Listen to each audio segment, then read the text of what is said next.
Un text bine cunoscut, un text din care am mai vorbit aici în biserica noastră, la care cred că Dumnezeu n-a terminat încă să ne vorbească.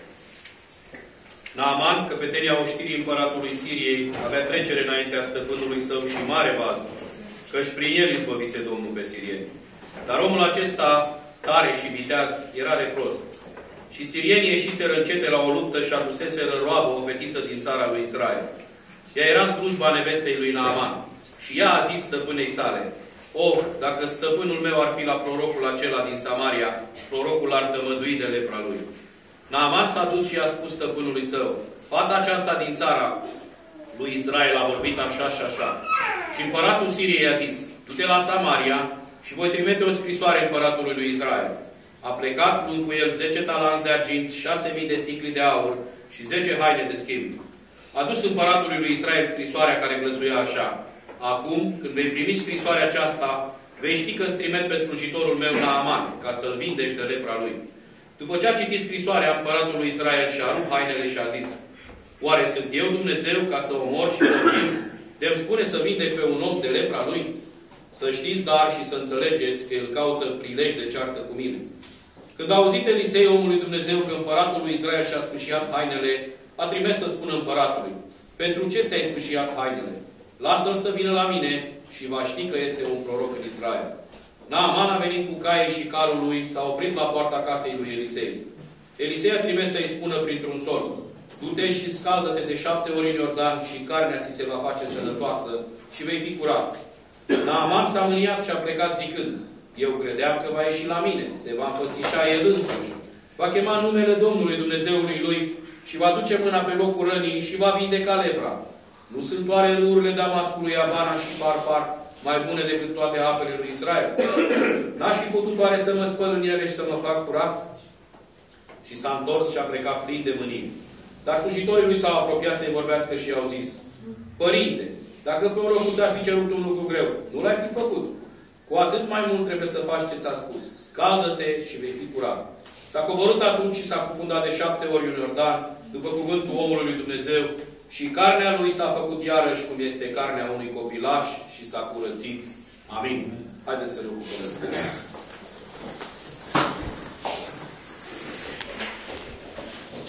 Aș vrea să privim în această după-amiază dintr-un alt unghi, dintr-o altă direcție, textul acesta.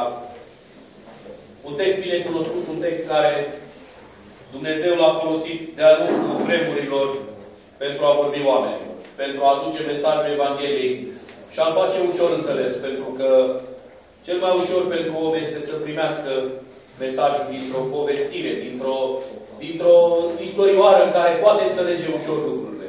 Și Biblia ne spune că era un om mare, un om puternic, un general, dacă vreți, un om care conducea armata celui mai puternic imperiu avreu. Imperiul Siriei, imperiul care conducea în vremea aceea destinele lumii întregi, avea acest general care conducea armata. Și omul acesta, Biblia vine și ne spune despre el că era un om cu mare trecere, era un om cu mare bază, era un om cu mare importanță. Dar apare acolo un lucru care de multe ori, un simplu cuvințel schimbă tot sensul. Dar avea tot ce își dorea, avea tot ce visa, avea tot ce își poate imagina un om poate la vremea lui. Și apare acest mic cuvânt. Dar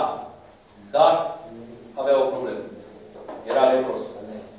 Așa cum v-am mai spus și cum am repetat de multe ori, oricât de mult a avansat știința astăzi, ori pe ce stadii de cunoștință a ajuns omenirea, am ajuns să călcăm pe lună, pe Marte și mai știu eu pe unde, am ajuns pe fel și fel de lucruri care nici nu ne-am închipuit vreodată, dar n-am ajuns să găsim leac la lepră. Nu s-a descoperit încă medicamentul sau tratamentul care să poată să îndepărteze această boală. Și boala aceasta, cred că este lăsată în mod intenționat de Dumnezeu și pentru că Biblia întotdeauna asemuiește lepra cu păcatul, ca Dumnezeu să ne vorbească într-un mod sincer, direct și la obiect. Cum așa cum lepra în ziua de astăzi nu are leac, nu are medicament, nici păcatul nu are un leac și un medicament. Și a trebuit Dumnezeu să găsească o soluție. Pentru că vom vedea și vom citi pe paginile Scripturii că numai Dumnezeu a vindecat lepra și numai Dumnezeu poate vindeca boala păcatului. Nu există alte șanse, nu există alte oportunități, nu există altceva pe pământul acesta decât prezența și puterea lui Dumnezeu la lucru, care poate îndepărta atât lepra cât și păcatul. De aceea se face această paralelă la care ar fi bine să luăm aminte în această după-amiază, înțelegând că soluția problemelor la care omul nu are soluție este în mâinile lui Dumnezeu. Este la îndemâna lui Dumnezeu. Pentru Dumnezeu este ușor, este facil și cu un simplu cuvânt Dumnezeu poate schimba tot. Vreau să ne uităm la omul acesta și să vedem. Vom privi în această seară nu boala păcatului, nu boala leprei în sine, pentru că boala leprei, așa cum știți, am discutat-o și am mai vorbit-o și altă dată, ci vom vorbi în termeni spirituali în această seară și vom asemui această boală cu boala păcatului. Și vom vedea ce pregătește Dumnezeu, ce feluri de lucrare vrea Dumnezeu să facă în viața noastră ca să putem fi vindecați. Omul are dintotdeauna, are dorința aceasta de a-L urma și de a-L căuta pe Dumnezeu. Așa cum înțelege el. Așa cum spunea și fratele Păstor Patrick, există diferite feluri de a înțelege lucrarea lui Dumnezeu. Noi, totdeauna, și ne place de obicei lucrul acesta, să judecăm și să spunem cum fac eu e bine. Nu cum face ăla și cum face ăla. Cum fac eu. Noi, românii, cum facem, numai noi suntem pocăiți. Vreau să vă spun că Dumnezeu va judeca fiecare popor în consecință de istoria acelui popor, de cunoștința acelui popor, de obiceiurile acelui popor. Nu ne va judeca pe noi Dumnezeu, spre exemplu, cu obiceiurile poporului african. La ei așa e regula, așa e legea. Să danseze, să joace. Eu nu cred că Dumnezeu nu primește închinarea lor. Pentru că veți vedea și vom avea cu toții oportunitatea asta să vedem că vor fi oameni mântuiți din toate popoarele. Atunci Dumnezeu nu va pune un șablon în sensul în care numai ăștia felul de închinare al ăștia e bun. Numai cum să închină ăștia bine. Și Dumnezeu va spune, primesc închinarea oamenilor, primesc oamenii care vor să se închine așa cum au primit. Dacă ei au primit în felul ăla și Dumnezeu i-a primit așa, cine suntem noi să-i judecăm? Omul acesta, vă rog să ascultați ce spune cuvântul Domnului, zice că Domnul izbăvise pe sirieni prin el. Un popor care nu cunoștea pe Dumnezeu, atenție! Un popor care nu cunoștea pe Dumnezeu. Poporul sirian nu l-avea Dumnezeu pe Jehova. Poporul sirian avea alți Dumnezei, idoli străini. Dar prin el, spune Biblia, nu la voia întâmplării, Domnul lucrase. Și ascultați omul acesta, pentru că a primit și a înțeles că Domnul a folosit. Și a dat seama că el are nevoie de acest Dumnezeu. Mai ales că situația în care el s-a aflat nu era o situație la îndemâna oricui. Să fii tu dintr-o dată dintr-un om mare, să fii dat la o parte, știți ce însemna să fii lepros? Să fii extrus din comunitate. Să fii aruncat afară. Ca o măsea stricată. Nu mai conta cine ești, nu mai conta câți bani ai, trebuia să părăsești casa în care te afli și să locuiești în comunitatea leproșilor, afară din tabără. N-aveai ce căuta în mijlocul oamenilor. Și dintr-o dată omul acesta, cu toate oportunitățile care le avea, și da seama că viața lui e ruinată. Că viața lui este distrusă. Va trebui să iasă din mijlocul poporului, va trebui să lase tot ce a câștigat, toată faima, toată reputația lui, pentru că o armată nu putea fi condusă de un om lepros. O armată trebuia să fie condusă de un om sănătos, un om în toată putere. Și omul acesta își dă seama că totul pentru el se va nărui. Și aici începe să vină lucrarea Domnului despre care aș vrea să vedem în seara aceasta. Pentru că pentru a ajunge la finalul lucrării lui Dumnezeu, am ales din acest text 3 episoade, 3 feluri de oameni pe care Dumnezeu îi folosește pentru a ajunge la finalitate cu istoria unui om. Pentru a înțelege omul acela care este chemarea. Și primul om pe care aș vrea să-l privim în această după-amiază este această mică fetiță. Spune că ea era luată în roabă și dusă în țara poporului sirian și acolo a ajuns să slujească chiar în casa lui Naaman. Chiar în casa lui Naaman. Și fetița aceasta, acum, haideți să ne punem fiecare în această situație. Un om care îți face rău. Nu știm ce s-a întâmplat acolo. Dar nu cred că a venit și a luat-o, hai să mergem la primărie. Cred că acolo a avut loc un război, acolo a avut loc probabil niște crime, probabil părinții fetiței au fost omorâți. Nu știm astea. Sunt doar presupuneri. Dar ea nu a fost luată cu binele, ci ea a fost luată cu forță. A fost dusă acolo forțat. Nu a fost dusă de plăcere. Și închipuiți-vă ce se petrece în mintea unui copil.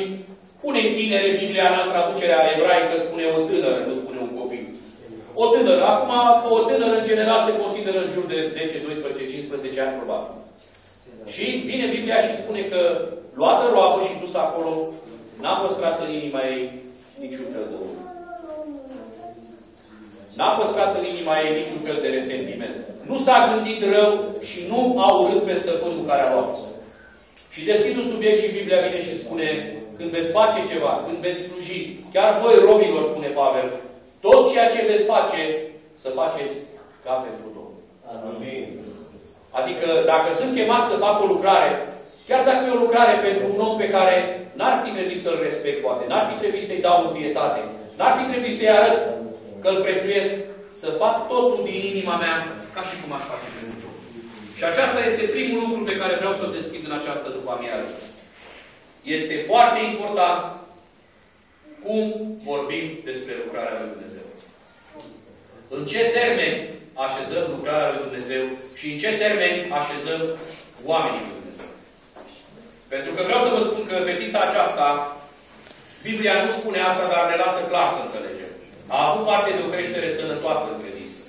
A avut parte de o creștere pe vremea lui Elisei, spune Biblia, în care Elisei făcea minuni în mijlocul poporului și părinții ei, probabil că în casă, au vorbit de bine lucrarea lui Dumnezeu. Părinții ei au vorbit de bine pe omul lui Dumnezeu Elisei. Și ca să vorbești de bine pe omul lui Dumnezeu în casa ta, înseamnă că copiii tăi stau și ascultă și înțeleg. Și va fi o vreme când ceea ce ai vorbit în auzul urechilor copiilor tăi se va răsfrânge asupra comportamentului lor. Dacă te duci acasă, de exemplu, și acasă vei merge și vei comenta cu soția. Așa facem toți. Ai văzut păstorul ce a făcut? Ai văzut ce a zis? L-ai văzut pe ăla cum a cântat? Copiii vor auzi asta, fraților. Și copiii degeaba va veni păstorul și va încerca peste 2, 3, 5, 10 ani să le spună ceva. Că în mintea acelui copil este ce ai pus tu cu ani de zile în urmă. Ce a auzit din gura ta, cum a auzit critici sau laudă la adresa oamenilor lui Dumnezeu și a lucrării lui Dumnezeu, așa se va comporta copilul ca atare. De multe ori ați văzut, copiii nu sunt implicați în fel și fel de dispute ale noastre. Dar copiii țin cu noi, că sunt copiii noștri sparte din partea noastră. Și când noi nu putem să înghițim și să suferim pe cineva, și copiii noștri fac la fel, să știți. Și copiii noștri poartă în inimile lor același sentiment pe care noi îl purtăm față de anumiți oameni. Închipuiți-vă și haideți să ne aducem aminte, nu zic acum, să nu ziceți că am ceva cu cineva. Când eram în lume, dacă ne certam cu cineva, și copiii noștri să țineau supărare cu orice scris. Așa eram și noi. Și Biblia cred că vine și ne spune că dacă vrem să fim altfel de oameni, trebuie să învățăm, să ne respectăm slujitorii, să învățăm să ne respectăm lucrarea lui Dumnezeu, o lucrare făcută într-adevăr în termenii și în obiceiurile pe care Dumnezeu le cere. De aceea este foarte important modul în care vorbim despre oamenii lui Dumnezeu, modul în care aducem această lucrare. Știți ce spune această fetiță? Simplu și la obiect. Dacă omul acesta, dacă Naaman ar fi acolo, poate Dumnezeu să dură. Nu! Zice, Domnul l-ar vindeca. Cu siguranță. De ce? Că eu am auzit că omul acela e omul lui Dumnezeu. Și omul acela poate să vindece. Nu vorbesc acum despre vindecări, neapărat vindecările acestea pe care noi le așteptăm în trup. Și vreau să vorbesc despre vindecarea noastră spirituală. Când un om al lui Dumnezeu își face lucrarea și când un om al lui Dumnezeu este sprijinit în lucrarea lui, știți ce spunea o statistică? Că 50% din evangelizare este pregătirea dinaintea evangelizării. Depinde cum vine omul ăla. Dacă omul ăla a auzit că la biserica cu tare se face cu tare, se face cu tare, se face cu tare, se critică în continuu biserica aia, omul ăla va veni și în mintea lui numai asta va fi. Omul ăla va sta pe bancă și va judeca în continuu lucrarea, fără să înțeleagă el prea mult. Dar așa i s-a inoculat, așa i s-a injectat în el, că lucrarea e praf, că lucrarea e distrusă, că așa este. Dar dacă omul acela îi se va spune, acolo este Dumnezeu prezent, acolo Dumnezeu schimbă, acolo Dumnezeu a făcut lucrări extraordinare. Omul acela va veni și acolo, se va spune, biserica cu tare, când predică păstorul cu tare, să coboară harul lui Dumnezeu, omul ăla va spune, abia aștept să predice păstorul. Când cântă fratele cu tare, simți harul lui Dumnezeu că te ia pe sus. Altfel vine omul și altfel primește. Atenție mare la cum vorbim despre lucrarea lui Dumnezeu. Vom fi părtași fiecare dintre noi pentru fiecare cuvințel pe care l-am spus și cu care am lovit în lucrarea lui Dumnezeu. Eu nu spun acum că lucrurile spune. Eu nu spun că totul e perfect în lucrarea lui Dumnezeu. Pentru că știți ce Dumnezeu a ales? Să facă lucrarea cu oameni. Și oameni perfecți eu n-am găsit până acum. Și oameni fără greșeli eu n-am găsit până acum. Deci aceiași oameni care Dumnezeu i-a ales să facă lucrarea, vor face și greșeli, frate. Vor mai da și cu stângul dreptul, să vor mai împiedica și pe drum. Dar vreau să vă spun ceva. E foarte important cum stai de vorbă cu unul. E foarte important, de exemplu, dacă unul a greșit și încerci cu Duhul blândeții să ridici, sau dacă pui parul și îl faci praf. Dacă ai pus parul și l-ai făcut praf, l-ai terminat. Dar dacă îi spui cu blândețe și îl ridici și încerci să-l sprijini și să-l aduci pe calea cea bună, el poate își va da seama și se va întoarce. Acum, hai să vă spun ceva. Biblia vine și spune mai departe, al doilea pas. Al doilea pas care este necesar. Pentru că am ajuns la punctul acesta. A venit la Elisei Naaman și Elisei a spus un singur lucru. Du-te și scală-te în Iordan. Stai, că nu e așa, zice. Păi eu tu cine sunt eu? Nu mă interesează. Tu ești un păcătos. Asta e așa.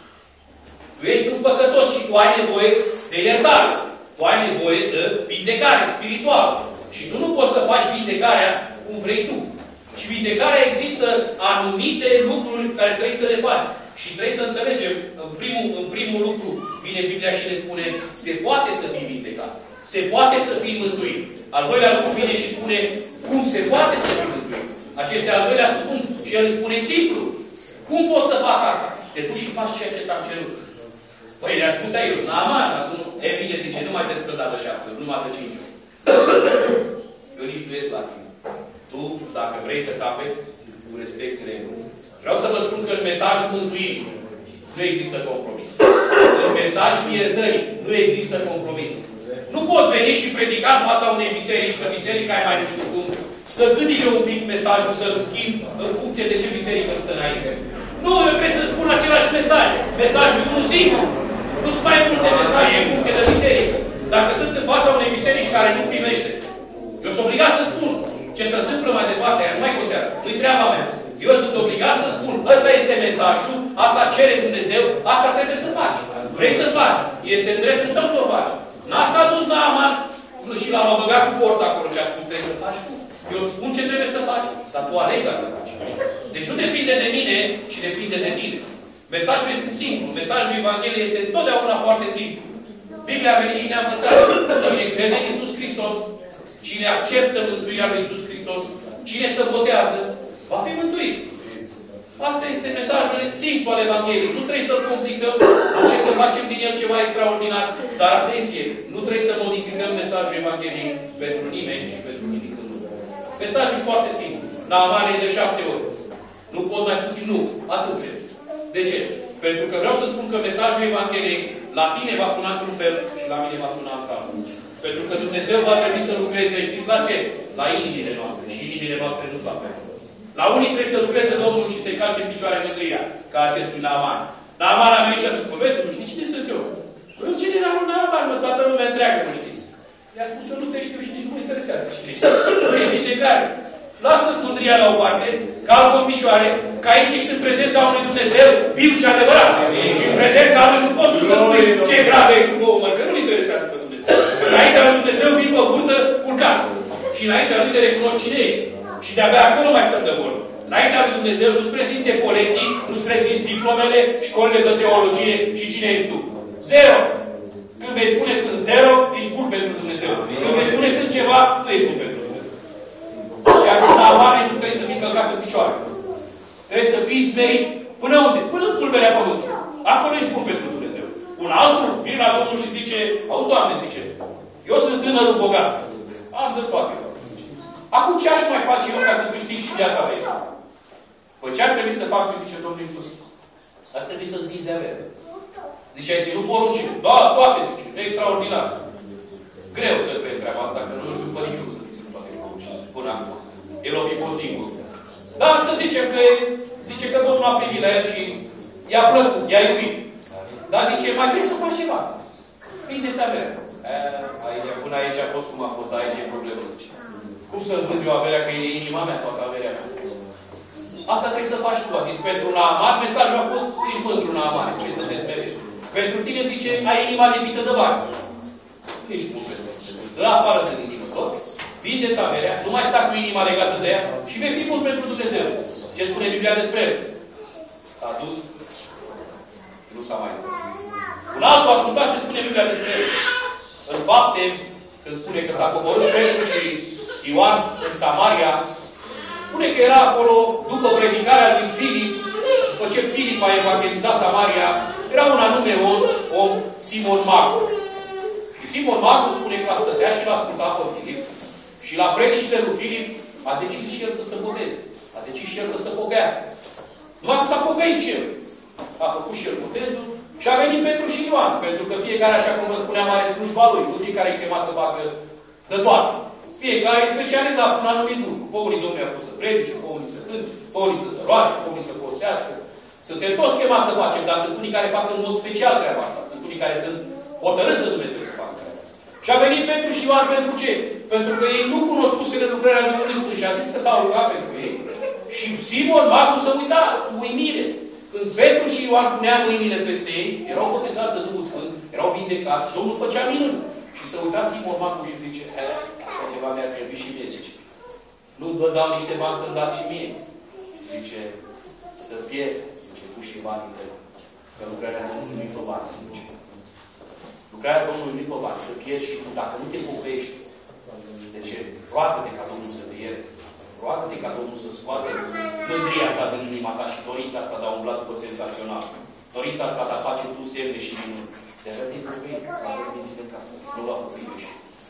De aceea e bine să fim foarte atenți în lucrarea lui Dumnezeu, că lucrarea lui Dumnezeu nu le putem juca oricum și nu putem cere oricum și oricând pe la Dumnezeu să ne dea. Dumnezeu nu poate da, așa cum spuneam, unui copil de 2 ani să care 50 de tine.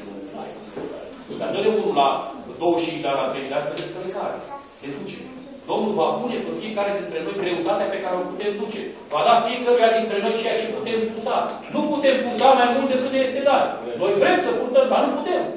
Și de aceea ajungem în stări de rătăcire, de aceea ajungem în stări din acestea în care nu mai știm ce să facem. Simon Magu a crezut că el poate.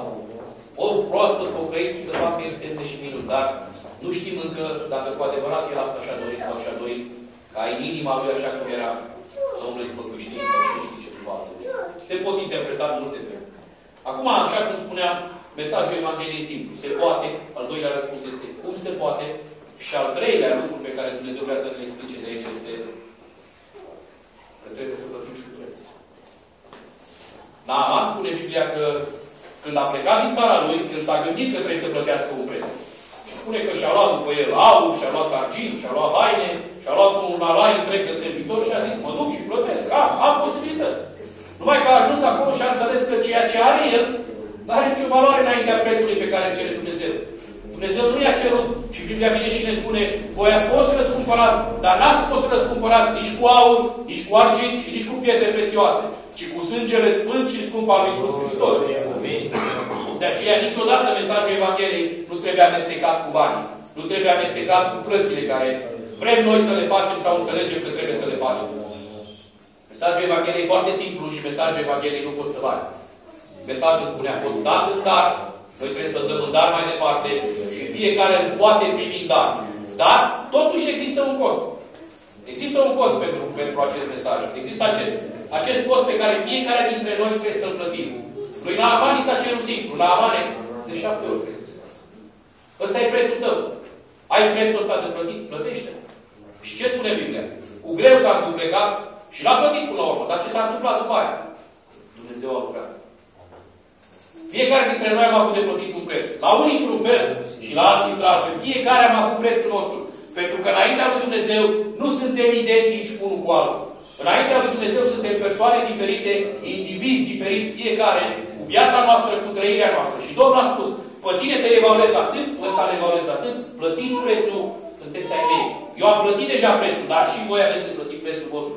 Pentru că a plăti prețul către Hristos înseamnă să ieși din traletate, să lași al tău tot deoparte și să fii gata să-L primești pe Domnul Hristos. Nu intru la amănunte în aceasta. Și vreau doar să vă spun că a lucrat Dumnezeu până nu s-au împlinit toate aceste 3 etape. S-a lucrat Dumnezeu. Noi de multe ori spunem că Domnul va lucra și Domnul va face, dar nu înțelegem că avem și de partea noastră de rău. Noi trebuie să ne facem partea noastră întâi și apoi Domnul își va face El partea noastră. El deja primul pas l-a făcut către noi. Prin dealul de la Golgota, prin crucea care s-a înălțat pe dealul Golgota, El a făcut primul pas deja. El a înălțat semnul, steagul de biruință. Acum urmează ca noi să ajungem acolo și abia acolo să putem să împlinim ceea ce aș. A cerut 3 lucruri simple. Mântuirea e simplă. Se poate, a spus Domnul, îți spun cum se poate și îți spun și prețul pe care trebuie să-l plătești tu. Dacă accepti toate astea, eu mă cobor la lucru. Naaman a acceptat toate aceste lucruri. A aflat că se poate. Unde? În țara lui Israel. Acolo mă duc astăzi. Unde se poate? În Biserica lui Hristos. Amin. În Biserica lui Hristos se poate obține mântuire. Amin. Cum se poate obține mântuire? Trebuie să ajung acolo. Trebuie să fiu acolo. Să fiu în mijlocul bisericii. Pentru că Dumnezeu, spune Biblia, lucrează în mijlocul bisericii. Eu nu spun că Dumnezeu nu lucrează și în afară. Dar vreau să spun că termenul potrivit și locul potrivit în care îl poți găsi cu siguranță pe Dumnezeu e în cadrul bisericii. Nu e în cârciumă, nu e în discotecă, nu e la televizor sau știu eu unde în altă parte. Și locul unde îl poți găsi pe Dumnezeu este locul peste care se cheamă numele și casa lui Dumnezeu. Acolo spune este Dumnezeu prezent. Și cum? Simplu, spune Evanghelia. Cum? Recunoscându-ți păcatele, ascultând mesajul Evangheliei, în urma auzirii, zice, vine credința și credința lucrează în inima omului, ca omul să se întoarcă la Dumnezeu.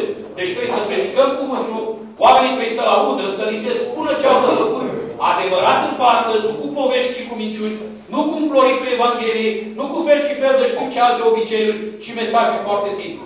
Crede în Iisus Hristos, le-a spus Petru, tu și casa ta și veți fi mântuit. Apoi veți boteza și veți primi darul Duhului Sfânt. Simplu, nimic deosebit. Dar toate aceste lucruri trebuie făcute conform cu adevărul, conform cu Biblia, conform cu ceea ce cere Dumnezeu de la noi. Și apoi Dumnezeu va lucra în dreptul fiecăruia dintre noi. Sunt niște pași pe care noi trebuie să-i facem. De multe ori vrem să sărim peste pașii aceștia. Am ajuns de multe ori, să știți, și am stat și m-am gândit cu multă ușurință vin oamenii să predau astăzi. Cu multă ușurință vin oamenii să pună genunchi și spun.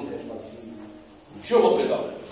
Dar vine Biblia și ne spune, era un om care vrea să-și construiască o casă și zice, înainte să construiască, zice, trebuia să gândească, oare cu banii care i-am, o să termin casa asta? Oare sunt gata să înțeleg care sunt costurile urmării lui Iisus Hristos? Oare sunt gata să accept ceea ce înseamnă să-L urmez pe Hristos? Că e ușor să mă pun pe genunchi, să ridic o mână, să spun și eu, Doamne.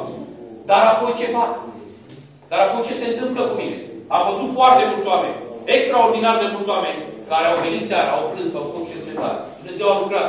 Pentru că aici suntem sub imperiul puterii Duhului Sfânt. Și Duhul Sfânt atinge și lucrează. Când Dumnezeu deschide inimi, Duhul Sfânt lucrează, e adevărat. Dar e foarte important, fraților, când ieșim pe ușa ceea ce facem. Ce se întâmplă cu noi? Sunt dispus să plătesc prețul urmării lui Iisus Hristos. Pentru că urmarea lui Iisus Hristos nu e așa ușoară cum să predică de la mea. Nu e mare lucru, frate. E mare lucru să fii pocăit. Extraordinar de mare lucru să fii pocăit. Nu e ușor să fii pocăit. Și vreau să vă spun că dacă n-ar fi Domnul alături de noi, niciunul n-am fi pocăit. Toți am fi înapoi de unde am plecat. Nu suntem buni și nu suntem vrednici să ne ținem pocăința, dar dacă ne ajută cineva să rămânem tari, este Domnul Iisus Hristos. De aceea când noi ne pocăim, noi ne-am pus nădejdea, zice Biblia, nu noi, nu în carele noastre și nu în caii noștri, ci ne-am pus nădejdea în Domnul. Că Domnul va fi acel ce a început acea lucrare bună în noi și o va duce la bun sfârșit. Pentru cine? Pentru cel ce gata să ducă lucrarea la noi. Pentru cel ce se silește, cum spunea fratele Ciprian. Pentru cel ce se luptă pentru asta. Este nevoie de luptă, fraților. Este nevoie de multe ori să călcăm peste noi, să călcăm peste dorințele noastre, peste ceea ce iubim noi, peste ceea ce ne dorim noi și să lăsăm pe Dumnezeu să lucreze în dreptul nostru. Este nevoie de asta, fraților. Amin. Nu știu ce este nevoie în dreptul tău, nu știu ce este nevoie în dreptul tău, dar știu ce e nevoie în dreptul meu. Omul lui Dumnezeu știți ce a spus? Scaldă-te de 7 ori și vei fi vindecat. Putea să spună, știți ce putea să spună? Păi, Neamane, dacă eu nu sunt prorocul lui Dumnezeu, zice, n-ai avut credință, zice. Te-ai rugat, te-ai scăldat și nu te-ai vindecat. Dar omul Dumnezeu zice, a spus, dacă vei face ce cere Dumnezeu, cuvântul Domnului se va împlini negreșit. Ați auzit fraze de-astea? Frate, m-am rugat să te vindești, că Domnul a vrut să te vindești, dar n-ai avut credință. Astea sunt povești, frate. Când Domnul vorbește printr-un proroc, poți să n-ai tu nici un gram de credință în tine. Când Domnul a spus se va împlini, se va împlini. Nu ține de credința noastră, ci ține de cuvântul ferm al lui Dumnezeu. Când vine omul și spune că vrei să vindeci, acum dau în partea cealaltă și vă rog să fiți atenți. Ne rugăm. Ne rugăm de foarte multe ori pentru vindecare. Și facem asta în fiecare duminică aici. De ce nu mai vindecă Dumnezeu pe asta? Hai să vă spun de ce nu mai vindecă. Și vă rog să judecați împreună cu mine. Nu dau nume și nu zic nimic. În inima mea, mă iau pe mine de exemplu. În inima mea sunt bolnav. Eu mă iau pe mine de exemplu. Sunt bolnav. Și nu sunt slujitor și știu că Dumnezeu lucrează de obicei prin slujitori. Face Dumnezeu ungere și folosește slujitori. Dar în mintea mea, ceea ce spuneam mai devreme, acasă, îl tot mărunt pe slujitor, când pe o parte și când pe alta. Și când vine momentul ca să vină momentul de rugăciune și de ungere eventual, eu vin și eu în fața aici, dar eu slujitorul ăla nu cred 2 bani. Mai vindecă Dumnezeu. Nu vindecă, frate. Când Naaman s-a dus la Elisei, știți ce a spus? Cred că el mă vindecă. Nu-mi convine metoda care mi-a spus-o, dar eu am venit la el crezând că el mă vindecă. Crezând că el mă vindecă. Ascultați ce spune Evanghelia. Zice că Domnul Iisus Hristos, spunea și fratele Ciprian, s-a dus să predice în Nazaret. Și zice, a deschis Biblia și zice, astăzi se va împlini acest cuvânt. Duhul Domnului este peste mine, a venit să vestesc Evanghelia. Și locuitorii din Nazaret, zice, s-au ridicat împotriva lui. Ce nu ăsta fiul tâmplarul, cine e ăsta de el, zice, să crede uzul, să crede. Hai să ne aruncăm de văzut prânceana muntelui. Și ascultați ce spune Biblia. Zice, oare nu erau atâția leproși în Israel, zice. Domnul Iisus Hristos zice. Nu erau oare atâția leproși în Israel, zice. A trebuit să vină prăpăditul ăla de Naaman, Toma din Siria, ca să vindece Domnul. Putea Domnul să vindece pe ăștia. Nu, că n-a avut credință, zice. Așa sunteți și voi. Ăla a avut credință și a venit 1700 de kilometri și a venit și s-a pus acolo. Nu i-a convenit lui ce i-a spus. Dar a avut credință că a venit până aici. Amin. Nu venea un om fără credință numai ca să se afle în treabă. Nu venea un om care habar n-avea și nu credea că Dumnezeu îl poate vindeca. Ci el a înțeles, când a ascultat mesajul din gura unei fetițe, că Domnul poate să facă minuni prin omul lui. De prea multe ori, fraților, ne tocăm oamenii care ar trebui să lucreze Domnul cu ei și nu mai credem în ei și nu-i din pricina oamenilor pe care Dumnezeu îi folosește, ci din pricina noastră. Că eu nu mai cred în oameni. Eu nu cred că un anume frate poate să facă Domnul în el. Dar eu știu că Domnul a spus, eu voi lucra prin oameni. Eu nu voi mai coborî eu personal pe pământ, ci voi pune puterea mea peste oameni, peste ce fel de oameni, spune Domnul? Peste acei ce vor crede, se vor boteza, vor face semne și minuni cu ei. Știți ce spune Biblia? Trebuie să fie păstor, trebuie să fie ordinat, trebuie să aibă 10 ani de vechime și sticluță cu un de lemn de la Ierusalim. Și atunci voi vindeca. Nimic, apar, prostii. Domnul zice clar, cine crede, cine se botează, cine își pune nădejdea în mine, în Dumnezeu. Pot să-L folosesc pe oricine. Nu mai credem în noi oameni. Nu mai ne uităm unii la alții și nu ne mai dăm încredere unii altora. Și nu mai vedem în noi potențiala prezența Domnului Iisus Hristos. Vedem pe ăla care minte, pe ăla care face, care... le vedem imediat cine știm. Și știm să le spunem unii pe ăla, pe ăla așa, pe ăla așa. De asta nu mai lucrează Domnul între noi, fraților. Și ce spune Evanghelia despre biserica primară? Cu asta închei. Era în biserica primară o încredere totală între frați. Spune că au venit frații și s-au botezat mulți, s-a mărit numărul mare al oamenilor și veniți prin alte părți, au rămas în Ierusalim cu toți, în aceeași biserică. Acum vreau să vă întreb eu dacă la noi în biserică aici ar veni 300 de frați odată. Am zice, hai, ia Ciprian, ia acolo, ia am împărțit. Îi ții o săptămână, îi ții 2, îi ții 3. Nu mai e bani, frați. Oricât ai vrea să-i ții. Zice, au făcut apostol. Noi suntem una, zice. Nu mai avem bani. N-are nimic, zice Barnaba, mă duc și îmi vând oborul. Mă duc și îmi vând terenul și dau la frați ca să poată să țină. Nu mai mă duc judecă, ci frate, ăla, de unde e ăla, ce face, ce... Sunt frații noștri, i-a adus Domnul între noi, sunt ai noștri. Sunt mână cu mână, ochi cu ochi, trup cu trup cu noi. Vindem terenul și mâncăm cu toți. Nu mai ne uităm. Astăzi eu am mașina mea și tu ai mașina ta. Azi eu am casa mea și tu ai casa ta. Tu ai terenul tău, tu ai banii tăi. Până nu vom fi una în toate, e greu, frate, e greu să spui lucrurile astea. Nu, frate, să... Până nu vom reuși să fim una în toate, nu vom mai vedea ceea ce a văzut biserica primară, frate. Ăsta este un foarte, foarte mare punct de dezavantaj față de biserica primară pe care o avem. Ce avem e al nostru, mai spunem pântreviți că e al Domnului câteodată, dar parcă nu e nici așa al Domnului. Vă spun că nu se poate așa. Până nu vom face ceea ce a făcut biserica primară, nu vom avea biruințele pe care le-a avut Biserica Primară. Domnul lucrează și azi în mijlocul nostru, dar nu mai lucrează la modul în care a lucrat. Nu că nu mai poate. Poate. Nu mai putem noi să ne încadrăm la ceea ce cerem Dumnezeu. Sunt lucruri simple, fraților, pe care le găsim în Biblie. Nu-i nimic deosebit, nu-s povești, nu sunt... Sunt lucruri simple pe care le găsim în Biblie. Spre că aveau tot de oște. Și mâncare. Și tot ce aveau era tot împreună. N-avea fiecare unul mânca friptură și unul mânca porumfier. Nu, fraților. Când avea friptură, mâncau toți friptură. Când aveau, mânca toți un colț de pâine. Și era bine. Să știți că vom apuca, mare parte dintre noi vom apuca vremurile acestea. Poate nu noi, dar poate copiii noștri le vom apuca. În vremuri în care peste cine va fi pocăit cu adevărat. Mare, mare încercări. Asta nu e pocăință ce trăim noi. Asta e o amenințare. Asta e așa un fel de să ne fim și noi pocăiți. Dar adevărata pocăință este aceea care e gata să pună tot la picioarele Domnului. Să nu mai fie nimic al meu, să nu mai fie nimic al tău. Și totul să fie al Domnului și împreună să ne folosim toți. Amin. Și ce va face Dumnezeu în vremurile din urmă? Semne mari și minuni până și până într-acolo că spune Evanghelia. Nu spune chiar în felul acesta, dar ne lasă să înțelegem că Domnul va începe iar și va mulți pâine în mijlocul copiilor lui. Că Domnul va face din 5 pâini să mănânce 5.000 de oameni. De ce? Pentru că oamenii aceia vor fi gata să pună pâine la dispoziție, să fie. Așa înțelegem, așa spune Biblia. Așa ne lasă să înțelegem. Vor trăi vremuri extraordinar de grele. Generațiile care urmează, vremuri extraordinar de grele. Această unificare a tuturor bisericilor sub o singură cupolă. Toată lumea, toți Dumnezei, nicio problemă. Nu e așa, fraților. Există un singur Dumnezeu, un singur Duh Sfânt, un singur botez. Ceea ce se întâmplă tot în paralel nu este altceva decât o păcăleală, o diversificare pe care o face Satana. Doar să ne scoată în păcarea dreaptă. Va fi ușor. Va fi ușor să se cearnă sica. Va veni prigoana și vor veni vremuri de foamete. Și în vremuri de foamete și în vremuri de încercare să va vedea cine stă în picioare.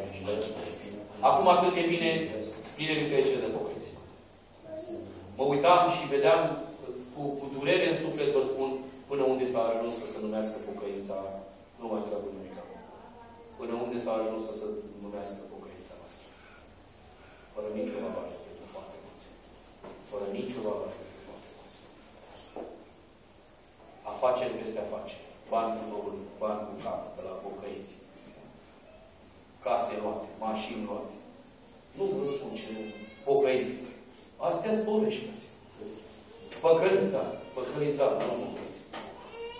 Și s-a ajuns și s-a pus o rușine enormă pe ceea ce se treabă în lucrarea lui Dumnezeu. Și nu se mai pocăiți cu oameni din cauza unor asemenea exemplare.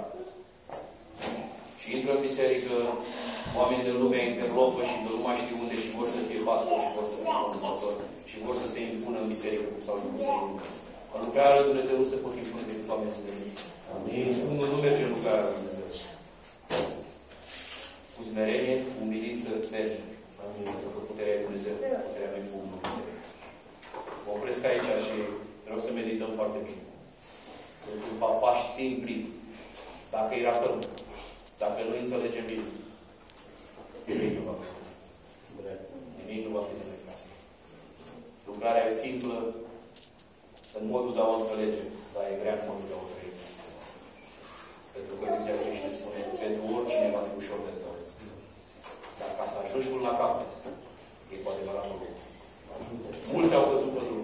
Drumul până la capăt e plin de răniți. Și de prea multe ori vreau să vă spun ceva. Nu spun în dreptul bisericii penticostale, dar în general în dreptul bisericii penticostale.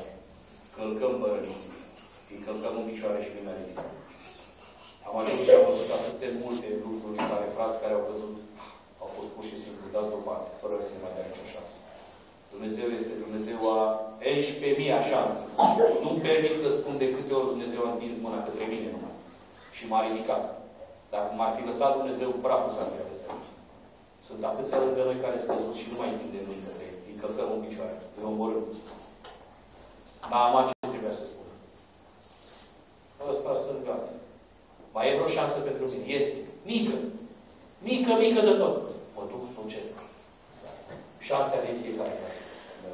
Nu depinde de cel de lângă mine, de familia mea, ci depinde de mine personal. În seara aceasta e nouă șansă pentru fiecare dintre noi. E o nouă șansă, fraților. Pentru că fiecare zi pe care Dumnezeu ne-a dat-o este altceva decât o șansă. Pentru că viața noastră e așa de scurtă. Viața noastră atârnă de un fir de păr.